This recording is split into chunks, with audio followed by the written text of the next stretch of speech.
Bueno, buenas tardes. Bienvenidos a este segundo viernes del mes de mayo, en el que vamos a compartir dos conferencias en este segundo ciclo de genealogía e historia familiar de Canarias. Nos acompaña desde México el doctor Javier Sanchis Ruiz, que es investigador, perdón, Javier, tengo que ir cortando al mismo tiempo que voy admitiendo personas. Decía que es investigador a tiempo completo del Instituto de Investigaciones Históricas de la Universidad Nacional Autónoma de México, donde es profesor desde el año 91. Su labor investigadora se ha centrado en varias líneas, digamos, ¿no? Principalmente en la genealogía novohispana, en la nobiliaria española, en el estudio de los vascos y en la edición de varias fuentes, ¿no? En los últimos años, su objeto de trabajo ha derivado en la conexión con Canarias y con la presencia de canarios en México. Su interés por la reconstrucción familiar durante los siglos XVI al XIX se ha concretado en diversas publicaciones y de forma notable en un banco de datos que ha ido elaborando el grupo, los miembros del Seminario de Genealogía Mexicana, que coordina Javier desde el año 2007. En este sentido son muy interesantes y les recomiendo las publicaciones que tiene en Laboret Constantia, que es la revista de la Sociedad de Estudios Genealógicos y Heráldicos de Canarias, cuyo presidente y vicepresidente nos acompañan también hoy aquí y les doy la bienvenida. En la actualidad, Javier es además el secretario de la Academia Mexicana de Genealogía y Heráldica y hoy nos va a hablar de isleños en el virreinato de la Nueva España. Javier, tu tiempo, tu ratito, tus 45 minutos, adelante y bienvenido. Muchas gracias a todos los presentes, tanto de manera virtual como los que se encuentran en sala. Y sin más preámbulos, comenzamos con un tema que he publicado de la siguiente manera. Voy a hablar un poco del estado de la cuestión sobre los estudios de la presencia canaria en Nueva España, viendo también, considerando aquellos nuevos estudios que han surgido, y posteriormente presentaré un estudio de caso con algunas aristas que salieron, que es una de mis últimas investigaciones sobre el apellido Curbelo, el cual formó parte de las presentaciones que tuvieron en la escuela el año pasado durante el mes de mayo. Antes de empezar, es importante mencionar una salvedad respecto al término Nueva España. Cuando consideramos al virreinato de la Nueva España, nos encontramos con numerosos territorios que no siempre son considerados como tales en los estudios.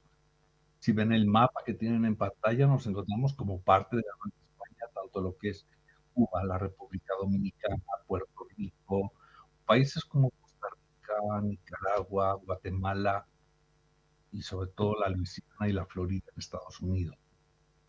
Sin embargo, para el presente estudio, como para lo que es el concepto de la Nueva España en la época virreinal, me gusta traer a colación la imagen que tienen en pantalla, que es cómo el ideario o el imaginario social del territorio se limita casi a la extensión que tiene actualmente el país de México. Si se fijan, junto con lo que es, o circundando el Caribe mexicano, sí está la península de Yucatán, y el resto de lo que son los territorios que ocupaban los reinos antiguos de la Nueva Galicia, Nuevo León, el propio Reino de México, las Californias. ¿De acuerdo? Pues con esta presentación quiero empezar con una mención a lo que en 1955 escribió el historiador José Pérez Vidal, que decía a la letra: de la labor de los canarios en Yucatán no tengo noticias, pero algún recuerdo debe de quedar especialmente en Campeche. Campeche, ubicado, como les menciono, en el Golfo de México, como veíamos en el anterior mapa, y tienen ubicado en esa zona rosa.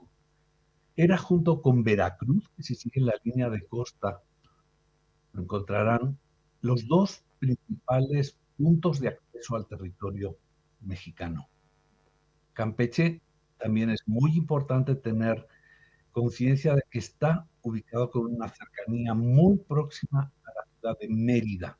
Sin embargo, la gente no llegaba a Mérida, llegaba a Campeche y desde Campeche se desplazan a los diferentes puntos del territorio. Por tanto, esos puntos de acceso Veracruz y Campeche son muy importantes de tener en cuenta al pensar en la introducción de canarios al territorio.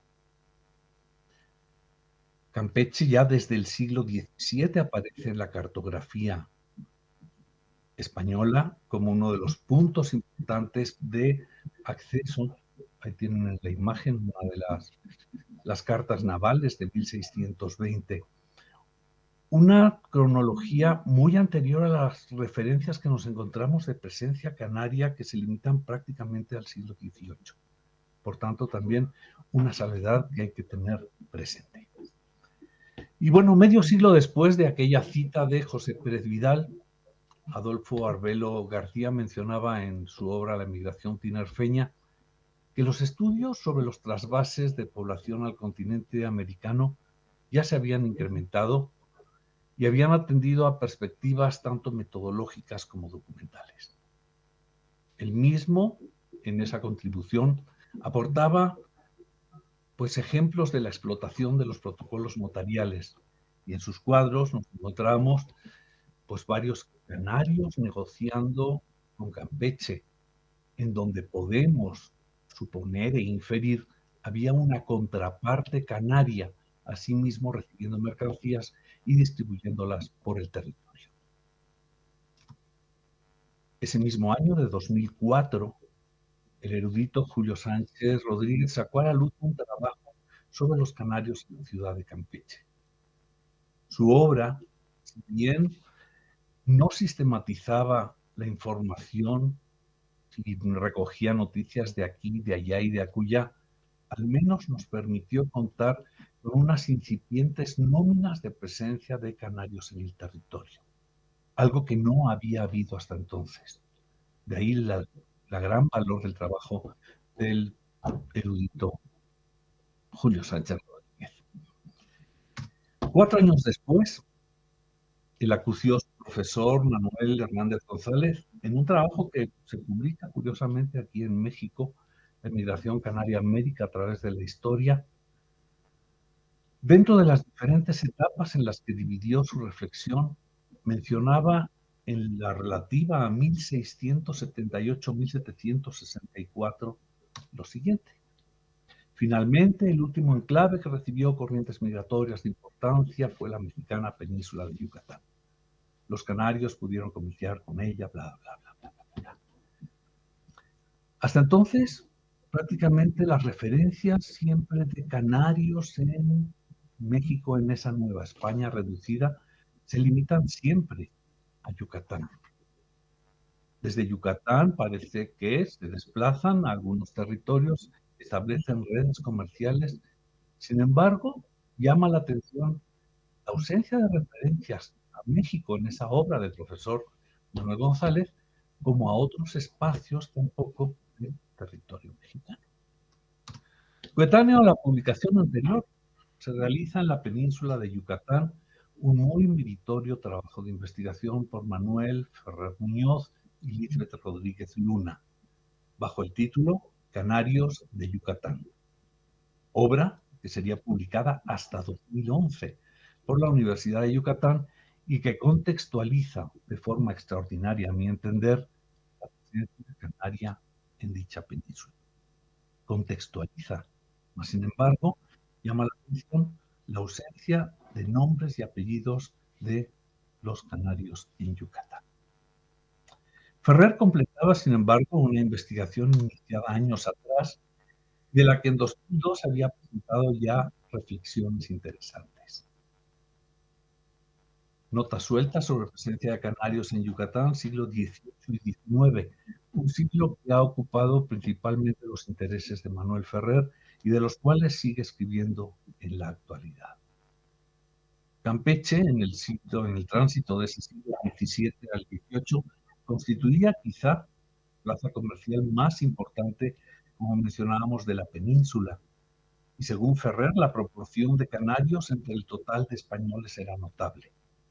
Había tantos naturales de Canarias en la ciudad de San Francisco de Campeche que uno de los barrios de la villa se denominaba precisamente Los Isleños. Y atendiendo a cifras y proporciones, llama la atención que 40 insulares murieron a causa de la epidemia que azota la ciudad entre 1699 y 1710, lo que representaba el 64% de las defunciones de españoles registradas en este periodo. Parafraseando a Ferrer, los canarios establecidos en Campeche eran por lo general gente medianamente acomodada, dedicada al comercio y al transporte del palo de tinta, el producto de exportación más apreciado en los intercambios mercantiles con el exterior. Algunos de estos mercaderes canarios desempeñaron desde luego un importante papel en el suministro de productos para la Feria de la Inmaculada Concepción de Izamal. Un atento análisis a la bibliografía contenida en el libro mencionado revela que las contribuciones a la presencia de isleños en México solo eran perceptibles a partir de las ponencias presentadas en congresos y coloquios. Destaca en ese sentido tres momentos importantes para lo que es la historiografía de la presencia canaria en México. 1976, el coloquio de Historia Canario-Americana, donde Pablo Tornero hace un trabajo sobre la presencia de canarios en la Luisiana y cómo estos luego llegaron algunos a México. En 1992, el noveno coloquio donde Pilar Domínguez Prat nos habla sobre refugiados canarios en el siglo XX, refugiados a partir de la Guerra Civil. En 1998, el coloquio de Historia Canario-Americana repercutió en tres importantes trabajos para la zona de Veracruz, con los trabajos de Abel Juárez, así como los de María Cristina García Bernal, donde nos hablan siempre de comercio, comercio marginal y desde luego el mayor vínculo establecido para la presencia de canarios en el territorio. Llama la atención la escasez de trabajos, no obstante, de esa renovación e incremento que había apuntado Arbelo.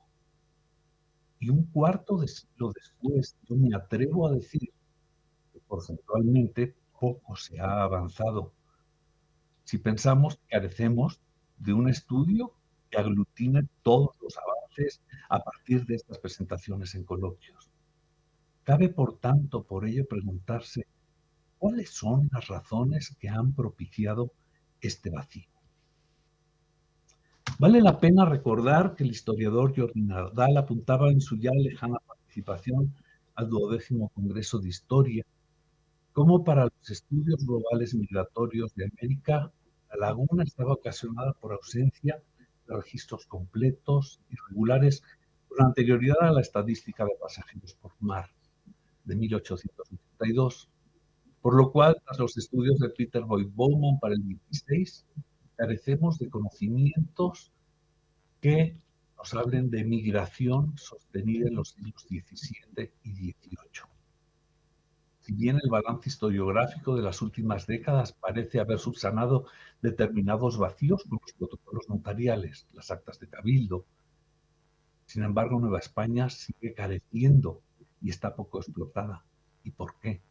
En pantalla tienen un ejemplo de ello. El asentamiento de canarios en el trópico y en zonas marítimas incidía notablemente en la conservación de las fuentes. Acorde con esto, vale la pena recordar lo que Ferrer asentaba en su propia introducción.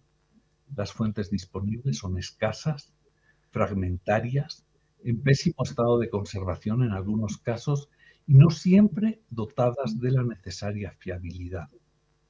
En Mérida y Campeche se han extraviado muchísimos papeles y otros se han deteriorado como consecuencia del apetito voraz de los insectos y de un clima extremo. En contraparte a la realidad historiográfica, si uno analiza los estudios generales sobre emigración canaria a América, que se refieren a México como uno de los principales destinos durante la época virreinal, no se corresponde ello con la existencia de estudios de caso. Salvo los casos de la península de Yucatán y Campeche, son aislados los estudios que hablan de la presencia canaria en otras zonas de Nueva España y constituye todavía un reto ver si los canarios presentes en México son parte de un todo más amplio que englobe redes migratorias hacia la Luisiana, hacia las islas del Caribe, Puerto Rico, República Dominicana y Cuba principalmente, todos ellos parte de ese mapa que presentábamos en primer lugar del virreinato y desde luego con otras plazas como Venezuela. Es decir, aparentemente los focos de mayor atracción, sobre todo en lo que afecta a nuestra disciplina, parecían ser exclusivamente los puertos de acceso. En este sentido, trabajos como el que tienen en pantalla de Fernando Bruquetas de Castro, La Casa Fuerte de Santa Cruz de Romeral, la genealogía de la familia Rocha, son escasos y desde luego permiten conocer la descendencia de una importante familia originaria de Santa Cruz de Tenerife y cómo a través de don Domingo de la Rocha Ferrer localizamos descendientes por diferentes ciudades de Querétaro, San Luis, Potosí, México y el consabido puerto de Veracruz, en donde vinculados con los Bustillo encontraremos descendientes que de regreso a la península ibérica entroncan incluso con nobleza titulada.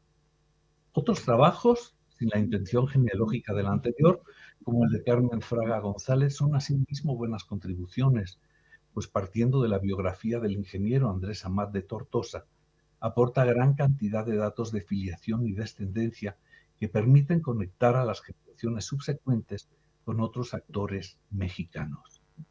Tal es el caso de quien tiene señalada en pantalla Elena Amat Gutiérrez del Mazo, nacida en Santa Cruz de Tenerife, quien descubrimos casó en la Ciudad de México el 16 de diciembre de 1800 con un comerciante catalán que estuvo activo en el puerto de Veracruz. Veracruz, como ya referimos, es junto a la ciudad de Campeche las ciudades o las plazas más mencionadas en los estudios sobre canarios en Nueva España. No en balde su posición estratégica nos remite a la entrada de mercancías de contingentes humanos a Nueva España. A pesar de los estudios de Abel Juárez o de Antonio García de León, este último sobre canarios procesados en la Inquisición, no parece haberse agotado el estudio de los isleños en dicha plaza. Dificulta sobremanera la tarea el hecho de no contar con los protocolos notariales del pueblo, algo que sí se está pudiendo realizar, por ejemplo, con los estudios que se realizan desde las Islas Canarias. No obstante, al ahondar en las raíces de algunas de las familias jarochas trabajadas en nuestra base de datos, aparece el origen canario no definido. En familias históricas como los Landero y Cos, uno de cuyos integrantes, Francisco, llegaría a ser secretario de Hacienda en los gobiernos de Porfirio Díaz y Manuel González. Por línea materna pueden ubicar a la familia Cosagudo, arriba a los Cos Cortés, y siguiendo estos, la primera generación criolla. La madre, Manuela Silvestra Cortés González, fue hija de Pedro José Cortés Brenes, natural de Cádiz, y de Margarita Antonia González, de las Islas Canarias, siendo esta la primera generación criolla. Un patrón a tener en cuenta y que conecta a la población isleña con individuos activos en el comercio andaluz y que a la vez nos remite a la dificultad muchas veces de identificar el origen isleño de muchos emigrantes españoles en América, pues se difuminan en la documentación precisamente por ese paso de Canarias a la península y de la península a América. Creemos que, como en el caso anterior, los matrimonios fortuitos que no repiten patrones en miembros de la comunidad originaria son los causales de gran parte del olvido de los orígenes de las familias en donde hubo una presencia canaria. Un mecanismo que, por el contrario, mantendrán vascos y montañeses de forma reiterada. Apenas visible en pantalla pueden ver un esquema de la descendencia de esta mujer canaria de la familia Cos. En 11 generaciones hemos podido reconstruir 1.052 personas. Estoy seguro de que ninguno de ellos conoce su origen canario. Quiero no equivocarme si señalo que la actual renovación de los estudios genealógicos está constituyendo un óptimo contexto para profundizar en el conocimiento de la presencia canaria en Nueva España, más allá de la focalización en la península de Yucatán, y yo reforzando esta. Al respecto, quiero destacar la labor impulsada por dos pilares de la genealogía en Canarias, José Antonio González Marrero y Fernando Rossi Delgado, quienes, como antaño ocurriera con los coloquios de historia canario-americana, han organizado ya un nutrido repertorio de coloquios, congresos, jornadas, en donde México y Nueva España están presentes. El primer Congreso Internacional de Genealogía e Historia Familiar de Canarias, además de incidir en un avance metodológico sobre canarios de Yucatán, del que seguimos esperando resultados por parte de nuestro querido amigo y siempre simpático Mormón. Contamos también con la presentación del trabajo sobre los Herrera Leiva, que realicé con Omar Soto Rodríguez, descubriendo documentación falsificada y suplantaciones de identidad para hacerse pasar por canarios a homónimos en el norte del país. Omar Soto, en gran parte motivado por raíces familiares, ha seguido la pista a varias familias canarias, los López Dinori, los Ro, entre otros, asentados en ciudades como Puebla o Guanajuato. Sus estudios nos revelan la existencia de pequeñas comunidades de canarios que no han trascendido como tales en espacios del interior, redes de paisanaje y de consanguinidad hasta ahora ignoradas por la historiografía. Un ejemplo similar a las investigaciones de Omar las tenemos en las de Nefi Arenas, que nos muestran cómo sus ascendientes canarios se ubican en zonas de Huichapan y Jilotepec. Vale la pena mencionar la investigación de Arturo Cuellar, que, como les digo, aparte de trabajar los canarios en Yucatán, realizó sus búsquedas familiares por el norte del país, llegando a Bernabé de las Casas, quien llega al territorio en pleno siglo XVII, principios del mismo. La descendencia que tiene Bernabé de las Casas, si la contabilizamos al día de hoy, puede superar los 2 millones de descendientes. 2 millones de descendientes que abarcan casi la totalidad de las familias del norte del país, en la zona de Saltillo y Monterrey. Y es probable que estemos hablando de 2 millones de una punta de un iceberg mucho mayor, porque carecemos de estudios completos de reconstrucción familiar. Los trabajos de estos miembros de la comunidad canaria o que han encontrado sus raíces en la comunidad canaria han seguido presentando avances en los coloquios, congresos mencionados. Ya no solo dentro de lo que es sus ascendientes familiares, sino extendiéndose a otros grupos conectados con sus canarios. Tal es el caso de las presentaciones de Omar Soto sobre los Rosell de Lugo o muy recientemente sobre los. Lo mismo, Nefi presenta sus avances en las sextas jornadas de genealogía organizadas por SEGECA. Vale la pena mencionar también que González Marrero y Rossi Delgado organizaron, junto con el apoyo de todos los miembros de la SEGECA, la 22ª Reunión Americana de Genealogía en 2022, momento en el que asimismo se presentaron varios trabajos que hablaron de otros canarios en Nueva España, no solo en la península yucateca. Un congreso de que próximamente tendremos una publicación disponible, que a su vez propició la realización de unas jornadas académicas hace unos meses sobre presencia canaria en Nueva España, que se celebró en Puebla. En este último certamen destacó la conformación de comunidades canarias en México en torno a figuras del ámbito religioso como los Álvarez de Abreu. Otros interesantes asentamientos canarios siguieron la trayectoria del comercio. Tienen en pantalla las dos vías que había para llegar desde el puerto de Veracruz a la Ciudad de México. El encuentro en Puebla nos muestra cómo a lo largo de ese camino se fueron estableciendo varios canarios que a la vez van creando comunidades.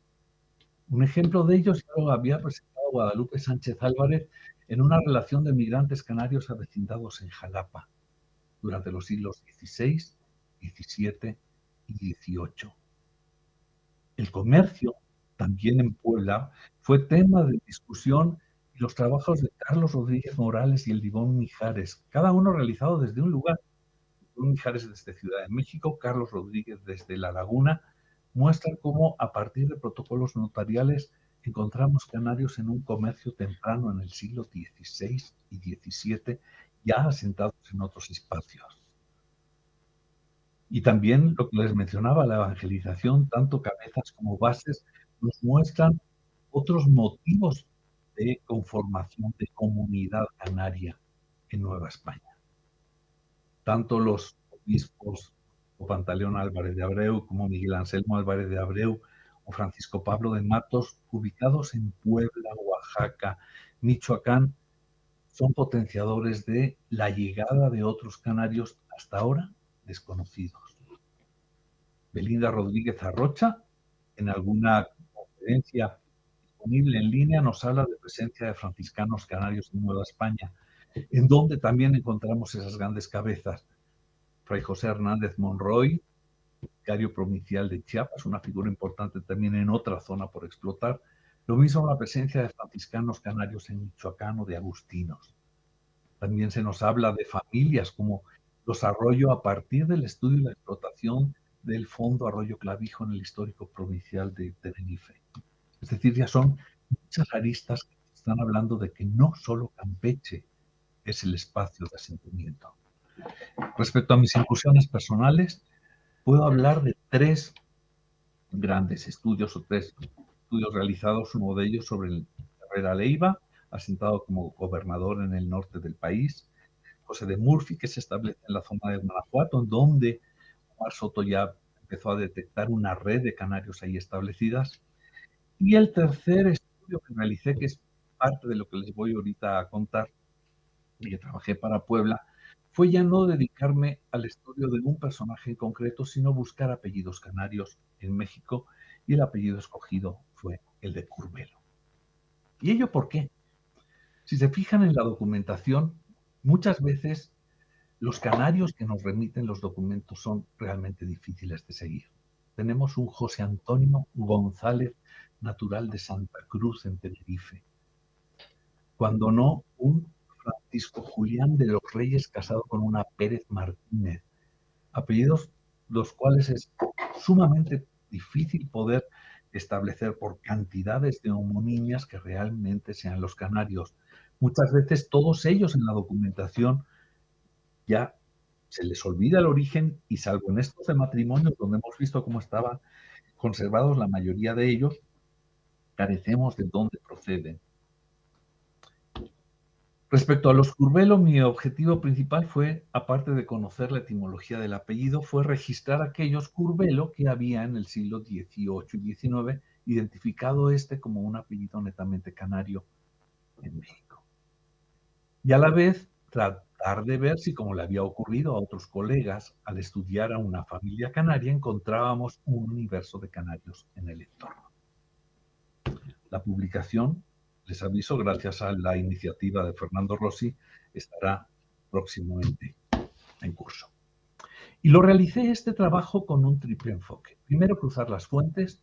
Para ello me basé de Family Search, lo mismo por los archivos digitalizados puestos en línea en pares, como los que disponemos también en línea del Archivo General de la Nación. Para reconstruir los grupos familiares que me iban apareciendo Curbelo, utilicé la plataforma de Geneanet. Los resultados de ambos son los que me permitieron establecer algunas conclusiones. Y como les digo, bueno, partí de la existencia de unos apellidos supuestamente canarios, los rastreé, de ellos escogí el de Curbelo, que fue el que mayor juego me daban las fuentes, y la primera herramienta fue la utilización de Family Search por la gran cantidad de registros mexicanos que tenemos ya indexados. Desgraciadamente, la mayoría de los Curbelo que aparecían eran del siglo XX. La gran familia que pude reconstruir de los Curbelo llegó a México ya en el México independiente. Sin embargo, junto con ellos que no son, desde luego, utilizados para esta presentación y que aparecerán en la publicada, me quedé con aquellos curvelos relativos al siglo XVIII y por tanto que nos hablaban de la época virreinal. Y bueno, pues les puedo contar, se localizaron 4 diferentes curvelos. Uno de ellos exclusivamente viene mencionado que estuvo presente en el puerto de Alvarado. Se supone que debe de haber pasado por el territorio, desaparece, no se vuelve a encontrar ninguna referencia de él. Y el segundo fue un tal José Antonio Rafael Curbelo, del cual, sin tener referencia del origen únicamente, que era teniente graduado de capitán de las milicias de la Nueva España, y que suponemos de origen canario, llega al territorio en busca de unos cíbolos, por encargo del rey Carlos III. Suponemos que es alguien vinculado al comercio en Cádiz. Hemos encontrado desde luego un homónimo así avecindado en 1784 en el puerto andaluz, por lo cual supongo que al terminar el encargo real desaparece del territorio.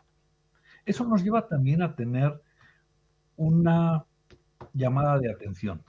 No todos los canarios que aparecen presentes en Nueva España y que muchas veces aparecen en las fuentes como personal de Canarias en Nueva España, dejan desde aquí, pasan fugazmente.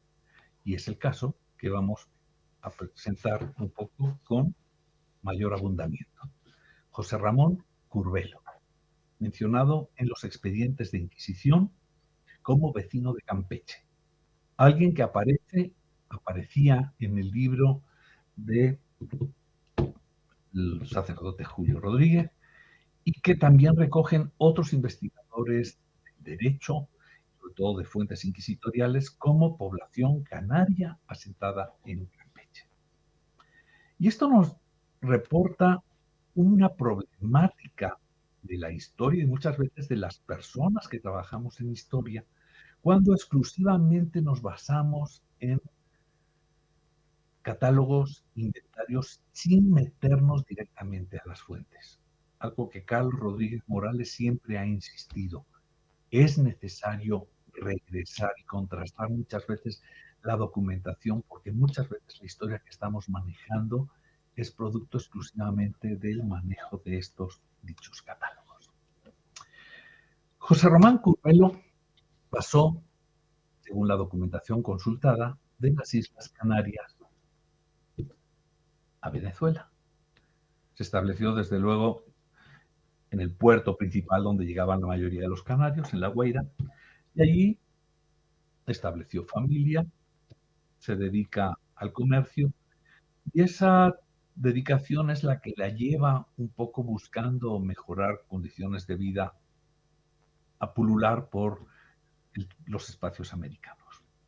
De Venezuela, llega a Campeche. Recuerden el Golfo de México, la presentación de la fotografía donde veíamos donde se ubicaba Campeche. Y tras un tiempo en Campeche pasa a La Habana, de La Habana se marcha a la Florida, y el documento inquisitorial nos cuenta precisamente cómo en la Florida entabló comunicación con una mujer, le hizo promesa de matrimonio, y sin embargo la situación y los enfrentamientos que tuvo con una autoridad en la Florida le hicieron salir de allí corriendo. Sin embargo, había una promesa de matrimonio, lo cual estaba siempre presente y eso impedía así muchas veces el poder contraer nuevo estado en determinado lugar. De regreso a Campeche, establece nuevas relaciones con una mujer llamada María Gertrudis Cabezales. Total que cuando se anuncian las amonestaciones de los mismos en la parroquia de Campeche, llega la noticia de que no se podía casar porque había dado palabra de matrimonio a la de Florida. Empiezan las averiguaciones y por eso estaba su expediente de inquisición. Eso me llevó a mí a tratar de todo identificando y siguiendo las pautas de este canario de Campeche y tratar de localizar su matrimonio. El matrimonio no aparecía para nada en Campeche. Me fui a Mérida, Yucatán, donde tampoco apareció, pero sin embargo, al rastrearlo, pude localizar todos estos canarios que aparecen en la tabla, casándose entre 1721 y 1730. En rojo tienen un matrimonio de canario con canaria, y si se fijan en el tercero de hasta abajo, alguien donde no hay un origen canario. José de Betancourt Perdomo, que sin embargo nos muestran unos apellidos totalmente identificables como isleños. Y cuando uno analiza la tabla, dices, caray, ninguno de ellos aparece mencionado ni en los libros de Rodríguez, ni aparece, salvo uno, en el diccionario de Fioranescu, ni aparecen en el diccionario de Fernández, ni sabemos nada de si llegaron a tener descendencia, al menos formaron hogar acá. Pero es decir, nos encontramos con todavía un universo por descubrir en la zona supuestamente más trabajada sobre presencia canaria en México. Bueno, el caso es que nuestro Curvelo no apareció casado en ningún lugar. Y andando otra documentación del Archivo General de la Nación, fuimos descubriendo que en Campeche se casa por fin con esta Gertrudis Cabezales, y al tratar de buscar qué había pasado con la descendencia, fuimos localizando el nacimiento de una criatura, del cual volveremos a hablar más adelante. Sin embargo, en la documentación nos encontramos que de la noche a la mañana Curvelo desaparece de escena. Lo único que se pudo rastrear de él fue el nacimiento, como les digo, de una criatura. Y desaparece de escena, ¿por qué? Pues porque de La Guaira llegan noticias a Campeche de que el señor seguía casado con contrajo matrimonio en el puerto de La Guaira, con María Josefa Ricardo y Ovalle, natural de la ciudad de Caracas. La aparición de una segunda mujer y por tanto el haber cometido bigamia provocaron que éste pusiera pies en polvorosa, desapareciera del escenario y jamás se vuelva a encontrar en Campeche. Sin embargo, nos podemos encontrar con esta casuística de cómo alguien mencionado en las fuentes como canario en Campeche nos está hablando exclusivamente de circunstancias muy efímeras. Y respecto a la dificultad de las fuentes, lo que mencionaba Ferrer muchas veces, de la falta de información real de las mismas. El hijo que tuvo con María Gertrudis Cabezales pudo ser localizado gracias a la existencia de ella en la partida Gertrudis Cabezales, porque José Román Curvelo, si se fijan en el acta, fue aparentemente ocultado al quitársele el apellido y apareció exclusivamente como José Román. Algo muy raro llama la atención si vemos cómo en ese acta nos encontramos injertada la misma. Arriba pueden ver cómo está cortada, pegada, y lo mismo por la parte de abajo. José Román, sin apellido, Mateo José Román, fue ya imposible de seguir la pista. No sé si dejó descendencia, pero lo mismo, alguien que desde su origen se ocultó el apellido y ese origen canario.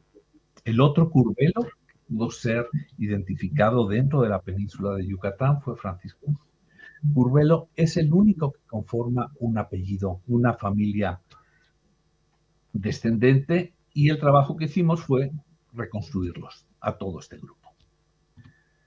procedentes de La Laguna, como la mayoría de los que veíamos en el cuadro de canarios casándose en Mérida, Yucatán. Contrae matrimonio con María Josefa Mugartegui y, desgraciadamente, la descendencia de una sola hija provoca la pérdida del apellido y, por tanto, que se pierda la tradición canaria en el linaje familiar, y que las posteriores descendencias que pudimos reconstruir hasta el siglo XX, lo mismo, vuelvan a carecer de una tradición y una conciencia de proceder de Canarias. Las conclusiones breves a este trabajo son las siguientes. La genealogía, como herramienta de la historia, nos permite, si bien no generalizar, sí aportar diferentes elementos y casos que enriquecen la visión que tenemos de un fenómeno como la presencia canaria en Nueva España. Así que sigamos haciendo reconstrucción familiar y haciendo de detectives para poder aportar y enriquecer la investigación. El trabajo genealógico realizado con estos ejemplos de los Curvelo me permitieron a mí ahondar en presencia canaria en un espacio como Campeche, para el virreinato, en otros espacios, territorio mexicano para el siglo XIX, como tendrán ocasión de ver en la futura publicación. También me permite constatar el actuar de muchos canarios que no vienen mencionados en trabajos previos. Vemos que, si bien los Curvelo analizados que salieron de La Laguna tuvieron poca repercusión genealógica, y si bien las historias de vida dejan testimonios puntuales, sí nos permiten acceder a un mayor universo de canarios por la documentación trabajada. También detecto, como les dije, lazos muy débiles, entre ellos la ausencia de medidas de asociacionismo, que es la que tienen, por ejemplo, vascos y montañeses en México, que son las que permiten a ellos estar en el candelero y que en México se considere como México vasco o montañés. Los orígenes también canarios detectados en el territorio en el siglo XVI, como nos mostraba el trabajo de Arturo Cuéllar a través de la casuística, permitan hablar de que un enorme porcentaje de la población actual de México tiene sus orígenes familiares allá. Quizá en Monterrey hay más origen canario de lo que puede haber en población de Campeche, porque de lo que conocemos no hay fuentes con las que trabajar. Y si no hay conciencia ni identidad de adscripción por no haber fomentado esas prácticas asociacionistas, tampoco detectamos una actitud endogámica de las familias de canarios con otros canarios en México. Es necesario, por tanto, profundizar en historias de vida que posibiliten sopesar el impacto. Y bueno, como meta y reto de toda esta presentación inicial y que lanzo para los miembros de la SEGECA, que son muy activos, ahí tenemos a Sergio Oliva, que es realmente un maestro en dirigir grupos de investigación, también para estudiantes universitarios de este ciclo o a cualquier interesado. Urge y es necesario generar un diccionario de canarios en México para demostrar realmente el peso que tuvieron, lo cual nos está demostrando estas investigaciones realizadas buscando orígenes familiares. Y es todo por mi parte. Muchas gracias a todos por su atención y su presencia el día de hoy, y reciban desde Ciudad de México, en lo que aquí se celebra hoy, el Día de las Madres, un muy caluroso y cordial abrazo.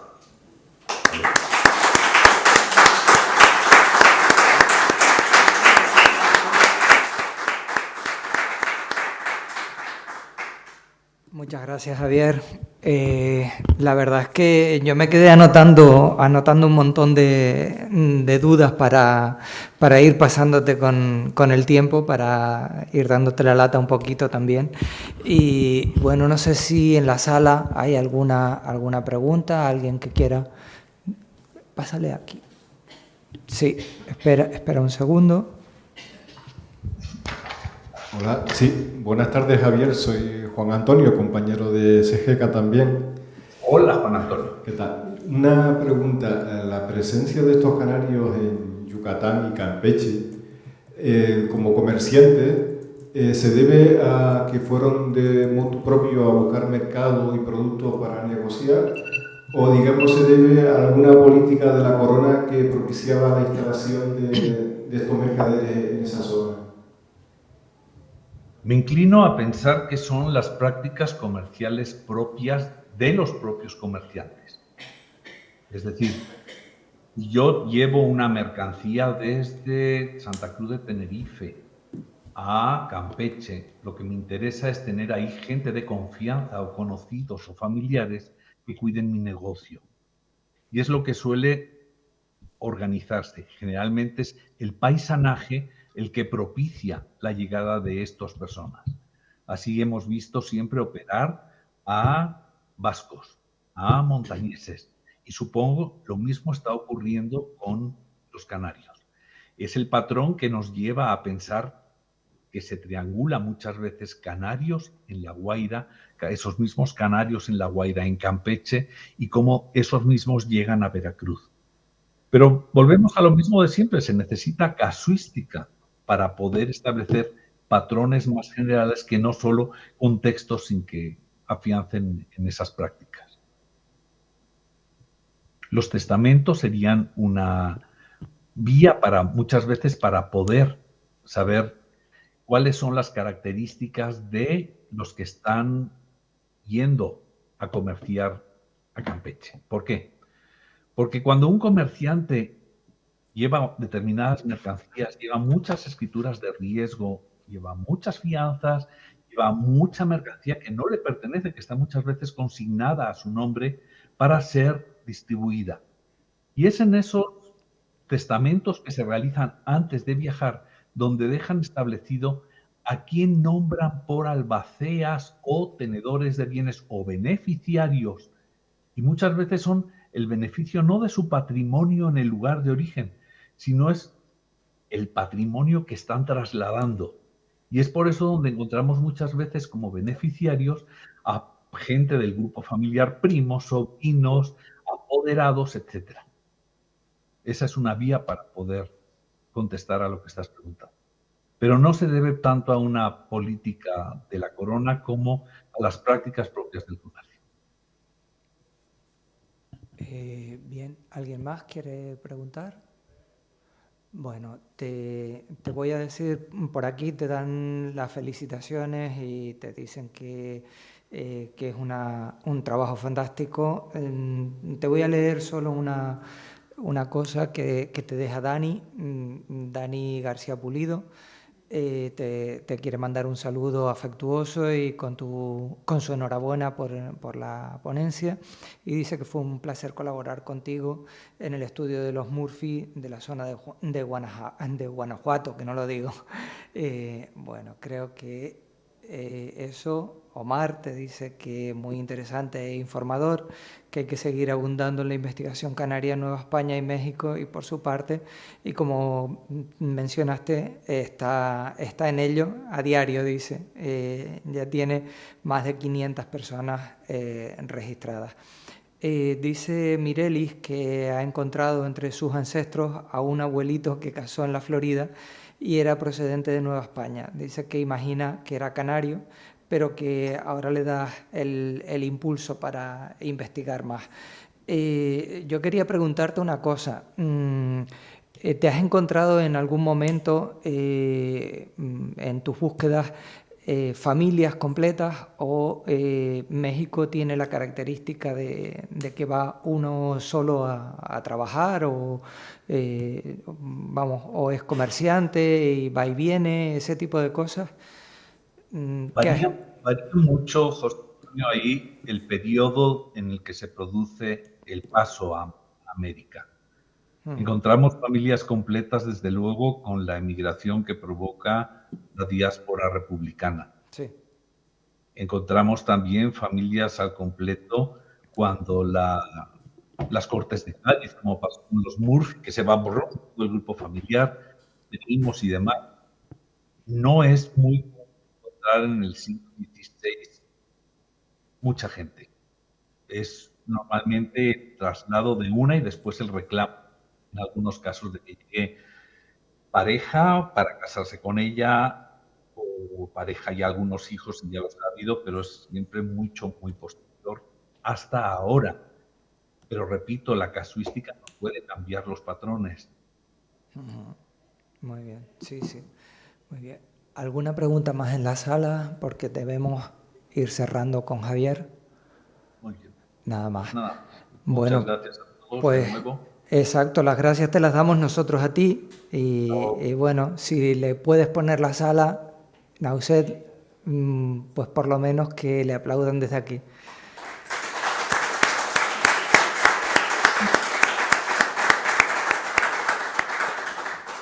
Un abrazo, Javier, gracias.